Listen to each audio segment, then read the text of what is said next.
Palabra. Muchas gracias, José Alfonso. Bueno, yo en primer lugar le digo al don Héctor Villalobos que luego en la parte final de la ponencia, en preguntas y en propuestas, voy a hacer una propuesta que ayer ya comenté con el presidente de Linía, dando respuesta al problema que él planteaba. De modo que lo dejo en suspense hasta el final. Y voy a pasar a presentar el tema de la innovación en el olivar y el caso español. Bueno, la innovación siempre ha acompañado al olivar desde el momento mismo en que comienza su cultivo. A lo largo del tiempo siempre ha habido procesos innovadores graduados a unos ritmos que lo han determinado las circunstancias históricas, políticas, de conocimientos, socioeconómicas, etcétera. Pero ha sido una constante en el cultivo del olivar la innovación. En España, el olivar se ha configurado también como un sistema que en cada momento ha ido adaptándose a las circunstancias. Yo en mi exposición voy a hacer referencia a eso, un bosquejo histórico de esos cambios que ha habido, y me voy a referir fundamentalmente a las innovaciones que se producen después de la gran crisis que sufre el olivar a mitad del siglo XX, no solamente en España, sino en toda Europa, en todo el mundo mediterráneo. Antes, en los países del norte, por las razones que veremos. Bien, para introducir, quería mostrarles a ustedes la importancia que tiene el olivar en España y en Andalucía. Y creo que el cuadro y la diapositiva son elocuentes. España produce el 44,9% del aceite de oliva mundial y el 22,7% de las aceitunas de mesa, que son los dos principales productos del olivar. Y el epicentro del olivar español es Andalucía, que tiene un 65% de la superficie con un 80% de la producción. Y cuando ustedes ven este mapa y ven el eje del olivar que va del noreste al suroeste de Andalucía, fíjense lo negro y fíjense que es un mapa municipal y en todos los casos más oscuros representan más del 50 o más del 70% de la superficie total del municipio. Quiere decirse que históricamente esas comarcas han sido absolutamente dependientes de un solo cultivo, del olivar, y eso ha configurado una situación muy específica en nuestra comunidad. Bien, ¿cómo empieza el cultivo? Fíjense ustedes, estos son bosques de acebuches. Los acebuches son oriundos de todo el Mediterráneo y se encuentran por todas partes. En España son muy ricos, en particular la zona más rica es el campo de Gibraltar, con diferencia, y en general el fruto del acebuche, la acebuchina, es un fruto pequeño y con poco aceite.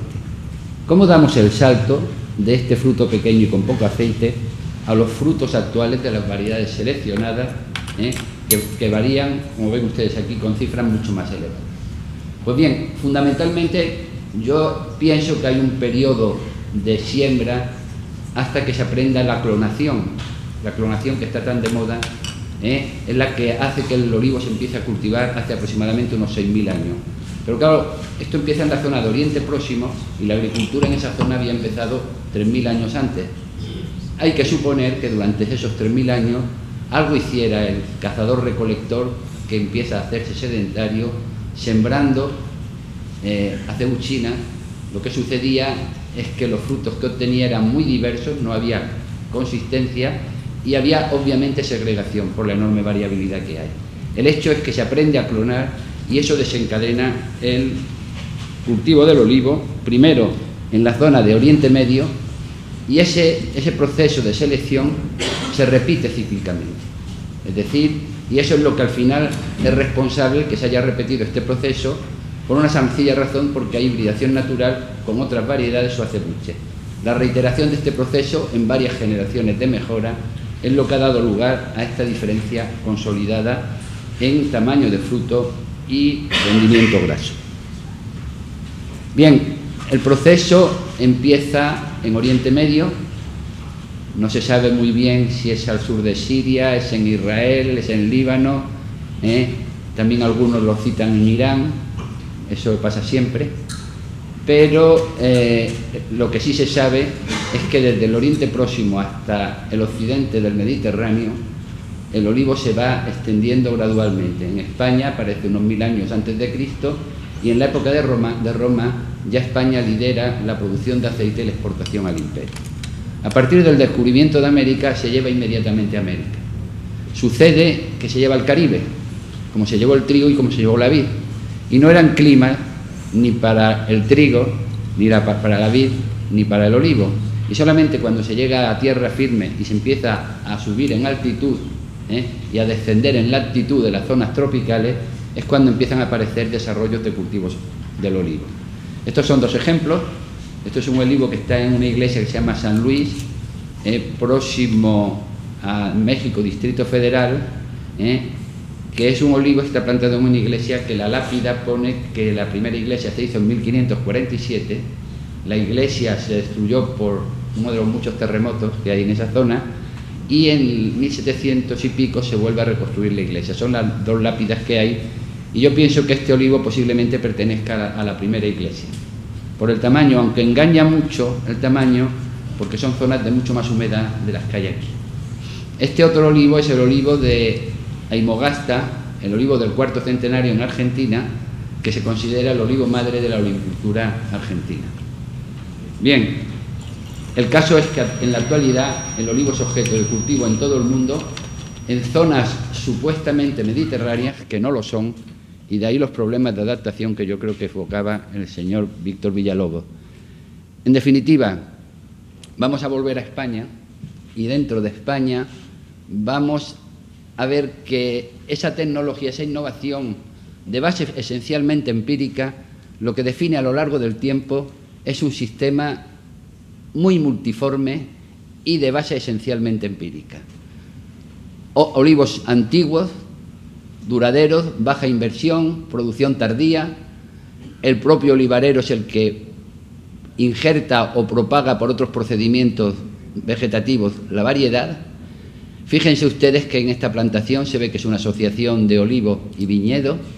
Hay olivos en sitios increíbles, con pendientes increíbles. Si cuando vayan ustedes en el AVE de aquí a Madrid, miren en los olivos que hay en las laderas. Eso es los problemas de erosión, y eso lo conoce bien nuestro moderador, son posiblemente el principal problema ecológico que tiene el olivar en España. El otro tema es lo que veíamos antes en los municipios. Esta es una foto del monocultivo que existe en muchas zonas de olivo. La economía depende exclusivamente de un cultivo, y eso es fragilísimo. Y finalmente, pues la tecnología ha sido una tecnología empírica.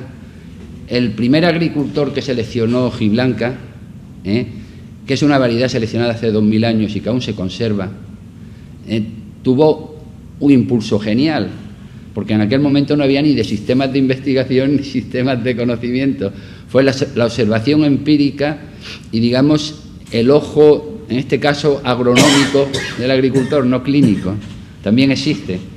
Bueno, en definitiva, si vemos también los sistemas de formación, son diversos en todo el mundo mediterráneo. Y curiosamente todo el mundo piensa que su sistema es el mejor.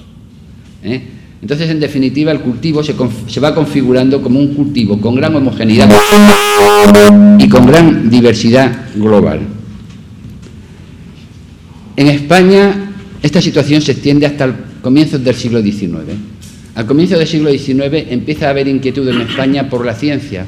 En torno a los jardines botánicos se crean escuelas de agricultura, y en proximidad se crean algunas estaciones locales experimentales. La primera estación de olivicultura que hay en España se crea en Baeza en el siglo XIX, y la segunda, que aún permanece, permanece el centro, es la estación del Venta de Llano en Jaén, que pertenece al IFAPA. ¿Cuáles son las innovaciones? Algunas de las innovaciones, no quiero ser exhaustivo, algunas de las innovaciones principales que ha habido desde 1800 hasta nuestros días. Bueno, pues en primer lugar, la intensificación del olivar. Deja de ser un cultivo asociado. Por ejemplo, en Italia, en 1950, el 50% de las plantaciones eran plantaciones no solamente de olivar, sino asociadas con otros cultivos. Aquí en España se opta por la especialización, que es una innovación notoria que aumentó enormemente la productividad. Luego, las variedades y la distribución de las variedades están asociadas a la propagación, en este caso con madera de poda, el sistema más común que ha habido acá, y eso hace que esta sea una innovación también que hace el propio agricultor. Ve cuáles son las mejores variedades de su comarca, las propaga y al final acaban dominando toda la comarca. La mecanización surge como necesidad cuando ya se apunta en el horizonte la crisis. Y pongo este sello, que es de una película de Bienvenido Mr. Marshall del año 53 en España, y lo pongo por una razón. Los jóvenes puede que no la hayan visto, yo les recomiendo que las vean, pero es una película en la que España entra tarde en la comunidad internacional por el sistema autárquico y las consecuencias de la vinculación de Franco a las potencias del eje durante la guerra civil y posteriormente. El caso es que en el año 53 se firma el convenio con los americanos, y entonces a España va a llegar Mr. Marshall, que ya había llegado a Europa. ¿Y qué es lo que sueña el agricultor español en esa película? Que el rey mago negro americano en un paracaídas le suelte un tractor. Y curiosamente en el año 54 se crea en España la primera fábrica de tractores nacional, que es la fábrica Ebro. Es decir, en ese momento surge el problema de la necesidad de mecanización, por lo que veremos posteriormente. También a lo largo del siglo XIX se empiezan a conocer las plagas y las enfermedades, y la estrategia general que se establece son las campañas de plagas subvencionadas por la administración pública. Y finalmente hay una racionalización clara de la poda. Aquí vemos un árbol sin podar y un árbol podado en una plantación de unos 100 años, fue un capricho del propietario, y lo que vemos es que este sistema de poda, que es el sistema de poda Jaén, propugnado y difundido por la Estación de Olivicultura de Jaén por don Miguel Ortega Nieto, es un sistema que reduce el volumen de la planta para adaptarlo a las condiciones de sequía y al mismo tiempo para aproximar la cosecha al alcance de los recolectores. Es decir, es un ejemplo claro de innovación, y en este sí ya hay una primera base experimental. En todos estos, en alguno empieza a haber ya base experimental, que no había antes.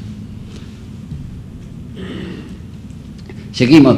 Bueno, en el momento de la crisis, el olivar tradicional español se caracteriza por... Perdona, que me he salido, le he dado a donde no debía.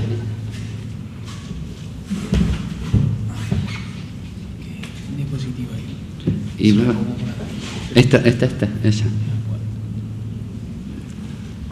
le he dado desde la diapositiva. Vale, gracias.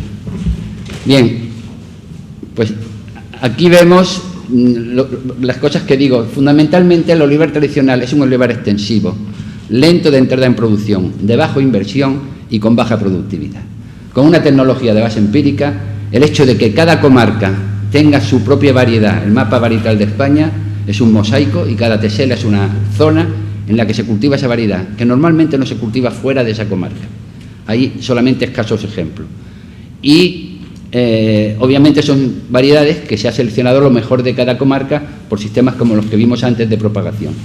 Las podas son todas locales, como dije antes. Esta es la poda típica de Andalucía, con 3 patas, que es un mal sistema cuando se empieza a tratar de recoger mecánicamente y hace falta un solo tronco para los vibradores. Y la otra cosa es la enorme demanda de mano de obra. Estas son unas fotos preciosas que Antonio Monteiro conoce bien, de Brunosa, un olivarero portugués aficionado a la fotografía, y que dejó una colección que editó la Sociedad Portuguesa de Horticultura, preciosa, que yo también la recomiendo. En definitiva, ¿qué es lo que quiero decir con esto? Que había una fuerte demanda de mano de obra temporal que en muchas comunidades representaba la base del sustento de esas poblaciones. Y esto, en épocas actuales, estos son datos de 2010 de la Asociación Andaluz de Española de Municipios del Olivar, pues el coste de recolección en estas condiciones eran 200 euros por tonelada de aceituna, un coste inasumible en muchos casos. Bien, ¿qué es lo que desencadena el cambio de la olivicultura? Fundamentalmente la migración rural. La migración rural se inicia primero en Italia, inmediatamente después de la Segunda Guerra Mundial, y está maravillosamente recogida en esta película de Luchino Visconti, que es Rocco y sus hermanos, que cuenta la emigración de lo que era la Lucania, que hoy es la Basilicata, hacia las zonas industriales de Milán. Algo que se repitió en España después, hacia Cataluña, hacia Madrid, hacia el País Vasco, las zonas más industrializadas del país, y al resto de Europa a partir de los años 60. Entonces, esto hace quebrar el sistema. Hay que buscar un sistema mecanizable y hay que llevar un sistema más productivo, porque aparece la competencia con otros aceites vegetales de semilla mucho más baratos. Esto da lugar a que en el año 1973, en el año 70, se crea el Centro de Mejora y Demostración de la Técnica Oleícola para hacer un centro nacional de referencia de olivicultura, que es un consorcio entre la FAO y el INIA. Y empiezan en el año 73 al 86 a establecerse el plan de reconversión y mejora productiva del olivar. Este plan va a establecer las bases de la tecnificación y ya con soporte científico. Aquí tienen ustedes algunos hitos. El riego por goteo se inicia en esa época. El no laboreo con suelo desnudo, empiezan a aparecer los herbicidas y se hace un gran esfuerzo experimental, con el enorme problema de la escorrentía que conoce bien nuestro moderador. La lucha integrada deja de ser las campañas, se empieza a conocer mejor la biología de los insectos, y solamente en las épocas en las que los insectos tienen unas poblaciones altas y hay sensibilidad en la planta es cuando se dan tratamientos más específicos. El vibrador de tronco se generaliza como sistema de recolección. Aparece el estaquillado semileñoso por nebulización. Los primeros ensayos son en Estados Unidos en el año 65 y aquí son de los primeros experimentos que se hacen en Cemedeto. Y luego también esto va a ser el origen del viverismo, que veremos posteriormente en la última época de cambio de la olivicultura, y empiezan a establecerse plantaciones intensivas, mecanizables, en secano y regadío, y en algunos casos con cobertura de suelo. Bien, en definitiva, aquí están las definiciones del olivar intensivo, que es la consecuencia del aporte tecnológico de esos 13 años. Y fíjense ustedes, plantaciones ya intensivas, en secano y regadío, aumento de densidades, aumento de productividad, surge el viverismo, utilizando el estaquillado semileñoso en nebulización, se diversifican las máquinas de cosecha para las plantas con un solo tronco. En definitiva, hay un gran progreso tecnológico y un proceso de innovación por una cuestión que es muy importante. En todos estos procesos siempre ha habido asociación entre diferentes instituciones públicas e instituciones privadas. Posiblemente el programa de riego, en el que colaboraron estrechamente el IFAPA, el Instituto de Agricultura Sostenible y la Caja Rural de Almería, ha jugado un papel determinante en la modernización del número de hectáreas de olivar, que veremos luego las que son en España.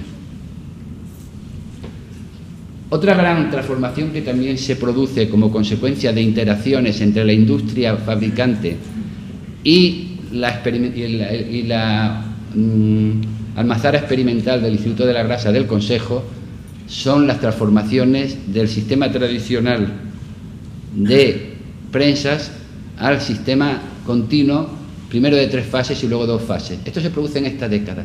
Prácticamente al final de los 80, todas las almazaras se han transformado y todas las nuevas instalaciones se han hecho ya con estos sistemas. Bien. Aquí era lo que quería incidir en lo del riego, en lo del programa del riego. Fíjense ustedes que en el periodo que estamos hablando, o sea, a partir del año 86, toda la acumulación de conocimientos, el capital humano existente y sus posibilidades confluyen con un elemento determinante. España entra en el mercado común. Tenemos acceso a la política agrícola común y a la OMC del aceite de oliva, que es una OMC orientada a fomentar la productividad. Y el agricultor se pone las pilas. ¿Qué es lo que aumenta la productividad? Por un lado el riego, por otro lado buenas variedades y por otro lado el aumento de densidad. Y se ponen a la tarea. Fíjense ustedes que en este periodo las plantaciones en secano disminuyen tanto en España como en Andalucía y lo único que sube son las plantaciones en regadío. Un ejemplo lo tienen ustedes aquí. Plantaciones del año 97, el 40% de esas plantaciones eran en regadío en comparación con las plantaciones tradicionales anteriores, que no llegaba al 10%. Y esto no ha hecho más que subir posteriormente. Y por otro lado, como había una gran demanda de recursos hídricos, los equipos de investigación han sido capaces de diseñar estrategias de riego deficitario para darle un mejor aprovechamiento al agua. Hoy los olivares en seto se están plantando con 200 milímetros de pluviometría. El otro gran cambio, el cambio varietal. Esto es las variedades en Andalucía en el año 75. Fíjense ustedes el número de otros, y había más variedades. Si nos vamos al año 95, vemos que solamente permanecen de esas variedades hojiblanca y picual, me estoy refiriendo a variedades de aceite, y aparece una nueva variedad, arbequina, que es la primera variedad que se universaliza.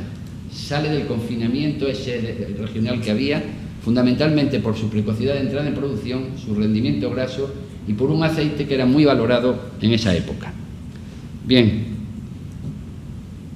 estos cambios van definiendo finalmente, a partir de los años 90, la gran revolución del olivar en España y en el mundo, que es el olivar en seto. En España todavía no se ha extendido tanto, pero que yo creo que va a jugar cada vez más espacio en el tiempo. El olivar deja de ser un árbol discontinuo para convertirse en un seto continuo y poder ser recogido mecánicamente. ¿Qué es lo que sucede? Lo que sucede es que se hacen setos tanto en riego como en secano, aumentando, por un lado, densidades, este es el olivar en seto,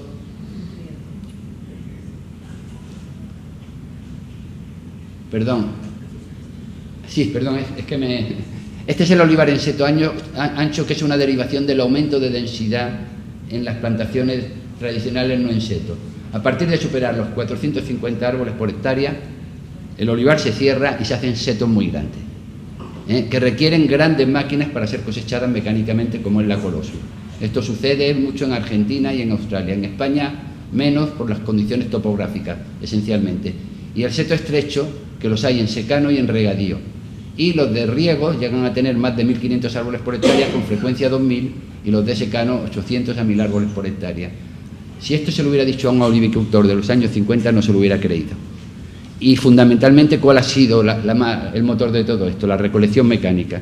Comparen los precios iniciales que hemos visto, 200 euros por hectárea, con los precios de recolección para el seto ancho y para el seto estrecho.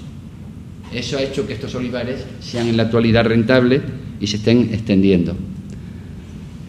Las variedades que teníamos no valían todos para las nuevas olivares, ¿ya? Y entonces se inicia un plan de mejora conjunto, consecuencia de los previos trabajos de construcción del banco de germoplasma de referencia, al que antes se refería el presidente del IFAPA, y empezamos un plan de cruzamientos en el año 91. En la actualidad hay, que yo sepa, en organismos públicos varios programas de cruzamiento, unos orientados a este tipo de olivar y otros al principal problema que tiene el olivar, que es la verticilosis. El esquema del programa es si ven aquí la escala temporal, el programa lleva mucho tiempo. Tenemos una etapa de cruzamiento, una evaluación inicial con muchos genotipos y un único individuo por genotipo, luego una evaluación intermedia en la que se hace una primera evaluación agronómica y luego ensayos comparativos en los que se hace una evaluación agronómica más profunda previamente al registro y difusión de las variedades. Bueno, si quieren ustedes preguntar luego algo, no tendré ningún inconveniente. Este es el primer fruto, la primera innovación comercializable, que es la variedad chiquitita, que se registra en 2008, se empieza a plantar en 2009, y estos son los datos de la plantación más grande que se hizo en estos tiempos, que está en Huelva, y aquí tienen ustedes los datos de la producción del año 2012, cuarto de producción de arbequina y arbosana y tercero de producción de chiquitita. Las aceitunas por hectárea son algo menores en chiquitita, pero el rendimiento graso en estas condiciones, hay 3 puntos de diferencia en esta plantación respecto a chiquitita. Bueno, nada más que es una variedad, pero lo importante de este programa es que en este momento se han evaluado ya 10.000 genotipos para olivares intensivos, de los cuales hay 400 preselecciones, están en la segunda fase, y en la fase de ensayos comparativos tenemos ya más de 30 variedades. Hay otro programa en Sevilla de aceituna de mesa con 2.000 genotipos evaluados, 600 preselecciones, y se van a iniciar ahora mismo los ensayos de selecciones avanzadas. Y hasta la fecha, en el ensayo de resistencia a verticilosis que lleva a cabo la universidad, se han evaluado ya más de 6.000 genotipos, 6.000 están pasando en este momento a la fase intermedia. ¿Y qué es lo que esto nos quiere decir? Lo que nos quiere decir es que en los próximos 10 años van a aparecer nuevas variedades para dar respuesta necesidades específicas de los nuevos sistemas de plantación que al olivarero tradicional obviamente no se le había ocurrido. Y ya concluyo con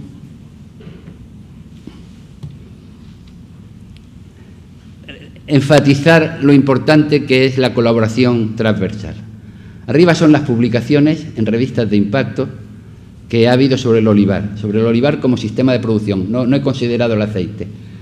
Prácticamente ven ustedes que no existía por ser un país mediterráneo hasta el año, un fruto mediterráneo hasta el año 57. España ocupaba el 7º lugar con un número puramente simbólico. Sin embargo, en el año 87 y en el año 2010 se da un salto, hay una subida exponencial y España pasa a liderar. Quiere decir que el sistema ha hecho un esfuerzo grande en tener futbolistas, como digo yo. Y esos futbolistas luego podrán hacer publicaciones que algunos pueden cuestionar, pero los tienen entrenados para hacer otras cosas que le pide la sociedad en cada momento. Y por último, es un programa que yo quiero mucho, que se empezó en el año 95, y es un programa que a mí lo que más me gusta son los logos. Es un programa auténticamente integrado por todos los que en España tenían algo que decir. Es un programa internacional al que han venido asistentes de 20 países y que hasta la fecha hemos tenido más de 200 alumnos y más de 103 tesis defendidas. Es un programa bienal. Y ahí, vamos, concretamente pueden ustedes ver que ha venido gente ya de Argentina, de México y de Perú, que yo sepa. Y también, curiosamente, de Estados Unidos. Bueno, no deja de ser una satisfacción. Conclusiones. Bueno, pues yo me voy a privar les voy a dejar a ustedes que las lean. Las voy a dejar en pantalla, para que ustedes las lean, y con esto acabo. Muy bien. Muchas gracias, Luis.